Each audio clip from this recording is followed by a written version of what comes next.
Hola, sí. Vale, eu vou falar de Meirás. Teño que fazer antes unha pequena reflexión, porque vou falar de Meirás e non do Pazo das Torres de Meirás. Esta é unha cuestión terminolóxica que me parece importante e un debate que vai a surdir seguramente cara ao futuro.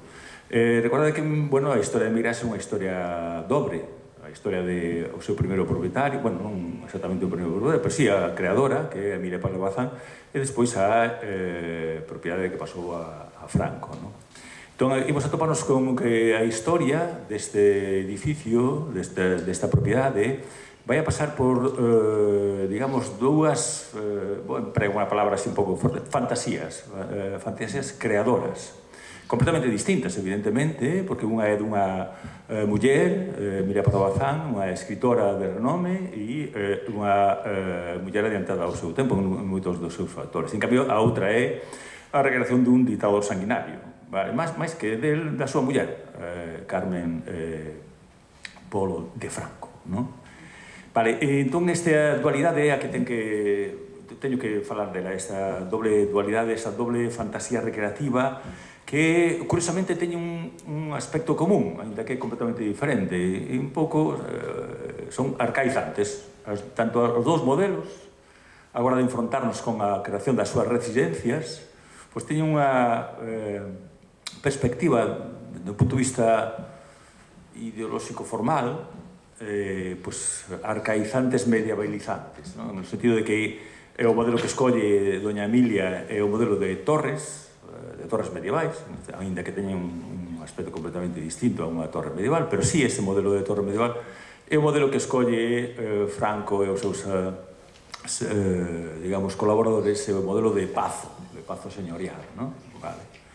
En este caso, os dous tamén coinciden ese modelo aristocrático, aínda que, volvo a insistir, a perspectiva é completamente diferente. Daí que o emprego dun ou do outro termo en algún momento vai estar cargado de connotacións, non? Venga, as Torres de Meirás, venga o Pazo de Meirás. Esa transición de un nome a outro dáse, curiosamente, no momento en que a élite coruñesa pretende adquirir un inmoble para que o teña como residencia Franco e, evidentemente, conseguir, a través desta presencia do dictador perto da cidade, prebendas para esa élite colaboradora do franquismo, non? E en ese momento pásase de un nome de Torres de Meirás a un elemento de transición, Pazo das Torres de Meirás, e ao final Pazo de Meirás, non? É moi curioso esta evolución terminolóxica. Vale, cal é a historia? Brevemente tamén. A historia comeza cunha familia, a familia de doña Emilia, e non vou remontarme nin a existencia dun castro, nin a existencia dunha torre medieval, senón a partir dun momento determinado, porque tamén que é o ano 1809, cando as tropas francesas incendian o que hai aí. E, digamos, o creador da saga, Miguel Pardo Bazán, un liberal masón, reconstrúe ese espazo e o reconstrúe como unha granxa, sin ningún tipo de elemento nobiliario. Isto é curioso, frente á perspectiva posterior que vai incidir nos aspectos nobiliarios, este liberal vai incidir no aspecto máis, digamos, popular, unha granxa. Ese mesmo título xa indica un pouco por o modelo que adquire. Esa granxa ainda se conserva na actualidade, ainda que é moi transformada, é un efecto fora da estructura das torres de Meirás, non? E aí onde, bueno, el recibe as súas visitas, personaxes, vai de caza, e tamén doña Emilia vai utilizalo como un espacio de creación literaria. E ela vai a recordar esa granxa como un lugar de creación literaria. Despois incorporarse... Nun momento determinado, cando a propiedade pasa a doña Emilia, a partir do ano 1894, ela decide creación persoal. Isto está recollido así, perfectamente na declaración de Vic. É unha recreación persoal de doña Emilia a hora de facer esa estructura de edificios, esas torres. A primeira pedra a poñen en 1894 e na súa concepción interven non somente ela, sino tamén a súa nai. Entón vai a ter esa estructura de torres, unha máis especial que a Torre de Quimera, onde ela vai a traballar e facer as súas obras, vai a construir a capela, con esos elementos ornamentais medievalizantes, e vai a estar moi enriba da súa decoración e construcción. e se prolonga no tempo hasta o ano 1910, esa construcción e ornamentación de toda a estructura da finca, non? Vale, convertides tamén un centro político-cultural vinculado á personalidade de Doña Emilia, unha das grandes personalidades do século XIX, tanto na Galicia daquela época como do Estado español, de España. Aí tamén vais a casar a súa filla, o sea, é un núcleo cultural, aristocrático, de lecer, de creación e tamén de política, vale.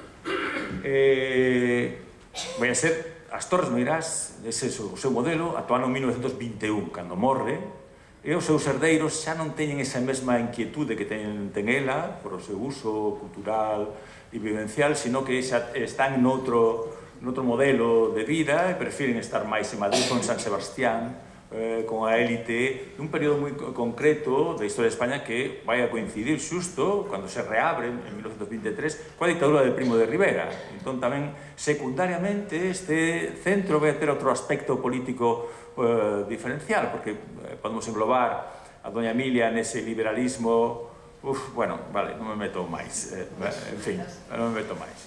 Pero si os seus descendentes, en cambio, xa están vinculados á dictadura de Primo de Rivera, os Cavalcanti, e incluso reciben as autoridades no Pazo e vai a ser visitado polo rei, Alfonso XIII. Por tanto, hai unha implicación directa, xa é ese cambio a unha estrutura política moi conservadora e asociada á dictadura de Primo de Rivera. Bueno, a historia da familia é tráxica porque xusto no ano 36 pois os herdeiros, neste caso Jaime, o fillo de Doña Emilia, Jaime Quiroga, e o fillo de Jaime tamén, outro Jaime Quiroga, van a ser asasinados en agosto 36 en Madrid por os milicianos despois do golpe de Estado, e por tanto digamos, a herdanza vai a caer en mans da muller de Jaime. Claro, e hai un problema tamén ten a familia de carácter facendístico, porque a propiedade está hipotecada, bueno, os custos de mantenimento son elevados. Esta é onde ven a oportunidade da élite coruñesa no ano 1938, cando xa creen que Franco vai a ser o novo xefe, bueno, xa é o xefe de Estado, pero que o triunfo está a caída. E nese movimento de buscarlle un lugar de lecer que, bueno, pois é un modelo característico dos monarcas españois. Recorda que isto non é unha inventiva, sino xa de época de Isabel II, despois de estar no Pazo de Madrid, pois estaba no Pazo de San Sebastián tomando as aguas. Este modelo que vai a continuar os Borbóns vai a aplicar tamén Franco. Entón, hai que buscar unha residencia de verán. E a élite coruñesa aproveita esta xogada a oportunidade de ter un edificio emblemático, austero, monumental, que ten tamén unha trayectoria detrás, para ofrecerlo como residencia de verán para o dictador. Evidentemente, conseguir as prebendas que en unha dictadura, isto é un trazo característico do franquismo, o público e o privado confúndese e, por tanto, nesas amistades que se poden surdir, pois saen os favores, concesiones, licencias, permisos que esperaban obter da presencia do dictador na cidade. Esa decisión, a idea surde dun círculo, digamos, de artistas. Por onde está Sotomayor e Caruncho, son os artistas que propoñen a idea ao Concello, depois ao gobernador civil, e este, bueno, pois vai a darlle o culo para a súa concreción. E en contacto con a familia, pois acordan compra por esas 417.000 pesetas que mencionaba, máis ou menos, non me acordo agora a cantidad exacta, pero esa está aí. Con Manuela Esteban Collantes, que era a muller de don Jaime. Vale. Pero xa antes de facer a compra xa está anunciado, o 31 de marzo do 38 se anuncia a prensa que vai a doarse ese pazo ao caudillo. Esta é a trampa antojo, o fallo que ao caudillo xefe de Estado. Francisco Franco. Este orde é moi importante, por o que comentaba Rafael, a comentar as sentencias judiciais que van a haber despois. E a partir de aí, claro, o problema é como facer fronte aos gastos, non somente aos gastos da compra, sino aos gastos de remodelación do pazo, de adecuación do pazo e de todo o que vai vir consustancial con el, as visitas, as chegadas, as gardas de seguridade, todo este tipo de actividades que van ir progresivamente emparellándose a idea de remodelar ese espacio para que sexa residencia do dictador. Como as cousas van moi rápido e deciden o 5 de decembro do 38 xa un pergameo, este é fundamental para o proceso histórico de recuperación, nun pergameo fan esa doazón do pazo ao caudillo xefe de Estado Francisco Franco, das Torres de Meirás. O problema é facer fronte aos custes. Para isto van a recurrir a varios modelos de coacción, porque no fondo é toda unha recaudación coactiva, e depois vai se complicar máis con a ampliación do terreo que quere, neste caso, doña Carmen para darle maior empaque ás torres, ao pazo. En maio do ano 38, cando un pouco antes crese a Xunta Provincial pro Pazo e inicia unha suscripción popular.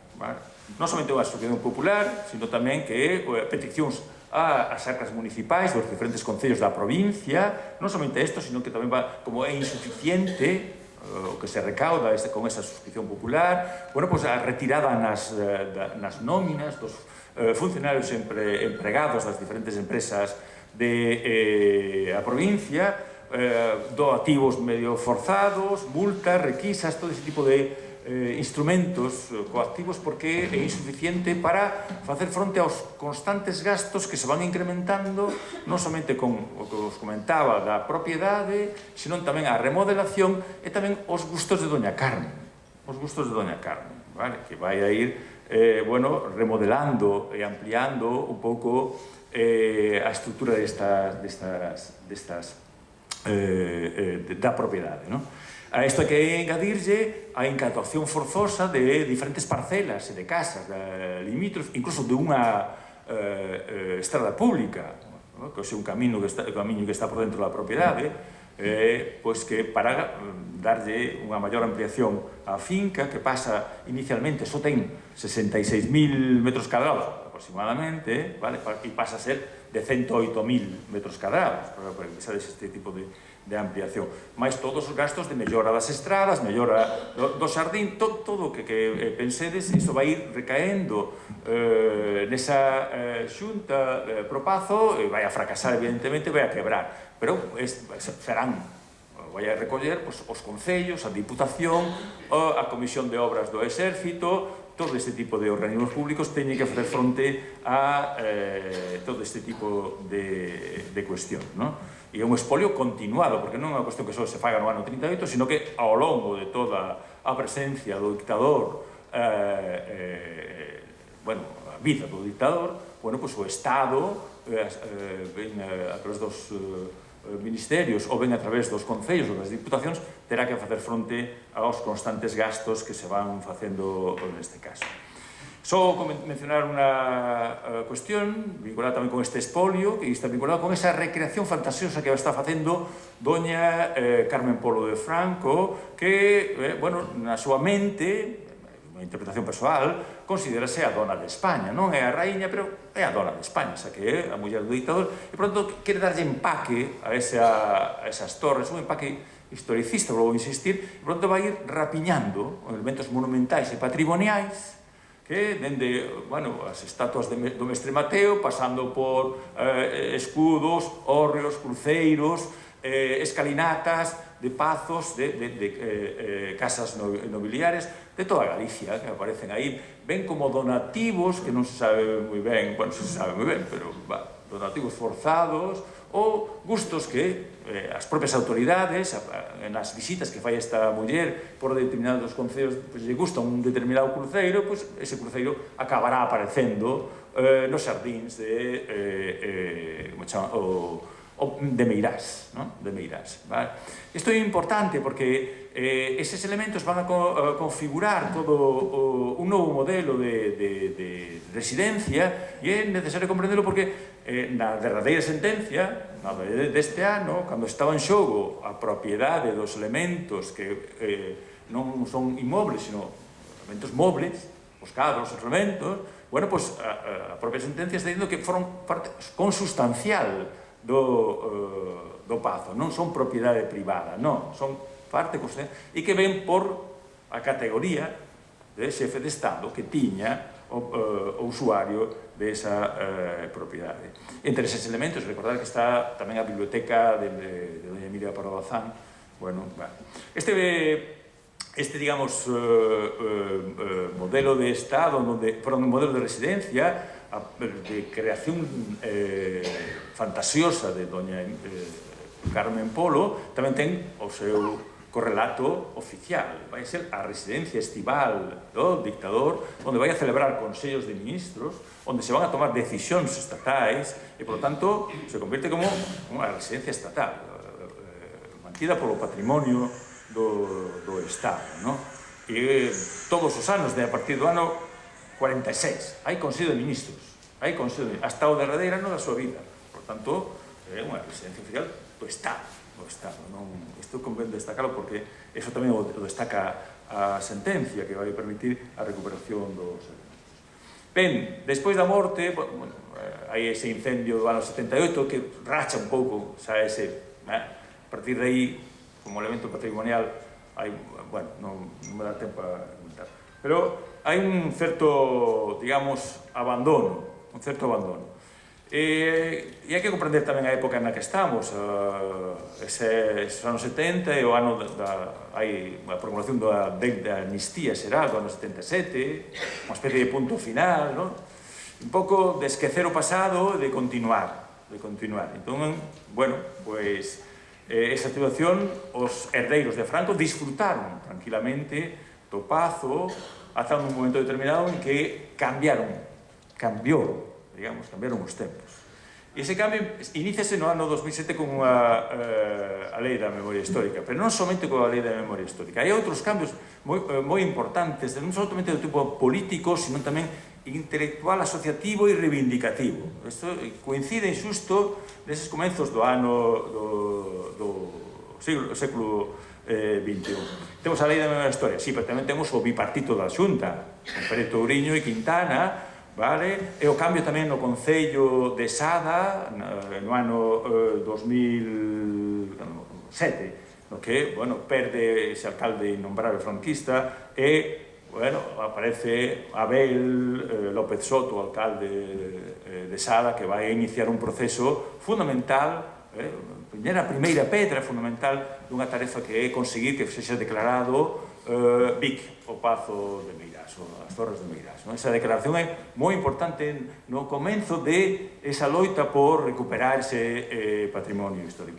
Pero tamén hai outro cambio e xurde na sociedade civil, no sentido de que, as novas sociedades memorialísticas, a Asociación da Memoria Histórica, a Comisión da Memoria Histórica da Coruña, reivindican, xa non están calados en fronte ao pasado, senón e non reivindican o honor das víctimas e a loita contra ese esquecemento que se deu nos períodos iniciais, durante a transición. Entón, iso é moi importante. E para mí foi unha impresión persoal, seguramente algún dos protagonistas, como non son protagonistas principais, sino secundarios, foi no ano 2008, cando a familia vai a facer a boda da bisnieta, la Leticia Jiménez Arnau, non me acordo que, pois vai a facer a boda e a Comisión da Memoria Histórica Democrática da Coruña cos maracos fai a contraboda ali nas portas. Iso é moi chamativo, xa non tedes a impunidade de facer o que queirades, senón estamos aquí pedindo a devolución do pazo. Ese impacto mediático eu creo que foi importante agora deste proceso de, vamos a por ele. Que pasa? Que hai un pequeno problema, e ese problema vai ser resolto con este libro. E é que faltan datos. hai a intención, sabemos que, pero é necesario unha argumentación, neste caso histórica, para poder facer fronte a unha demanda contra a familia para poder recuperar as Torres de Paz. En este caso, o libro de Carlos Badío, no ano 2017, e Manuel Pérez Lorenzo. Fundamental, porque é o que vai a sacar as pezas que despois a Suiza vai a empregar para conseguir que se recupere o pazo. Entón, paro aquí xa, pero quero dicir que si para o que sirve a historia, neste caso é ben claro. O sea, se alguna vez alguén pensou que para que pode servir a historia, o exemplo da recuperación do Pazo de Meirás é o exemplo máis claro, no? E a peza fundamental este traballo de investigación realizado, vou insistir, por Carlos Badío e Manuel Fernando Lorenzo, o seu libro no ano 2017, o Pazo de Meirás, perdón, Meirás. Vale, aí quedamos. Muchísimas gracias. Ana, te toca. Coges el